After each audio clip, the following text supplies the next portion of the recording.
అనగా అనగా లిల్లీ అనే ఒక అందమైన అమ్మ. ఆ అమ్మాయికి స్కూల్ సెలవులు ఇచ్చాక వేసవి సెలవులు ఇచ్చారు. వేసవి సెలవుల్లో ఒకరోజు ఆదివారం జూ పార్క్ వెళ్ళాలని నిర్ణయించుకుంది. సరే వెంటనే గేట్ దగ్గరికి వెళ్తూనే బోర్డు చూసి చాలా తన్మయత్వం చెందుతుంది అనమాట. ఎందుకంటే జూ పార్క్లో ఎన్నో జంతువులు ఉంటాయి, దగ్గర నుంచి చూడొచ్చు కదా వాటిని.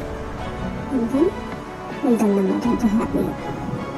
వెళ్తేనే ఫస్ట్ ఒక సైడ్ వెళ్ళగానే అక్కడ సింహం కనబడింది.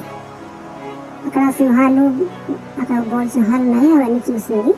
ఆ తర్వాత అలా నడుచుకుంటూ ఇంకా కొంచెం ముందుకు వెళ్ళిన తర్వాత అక్కడ పుల్లు జోన్ కనబడింది, పెద్ద పుల్లు.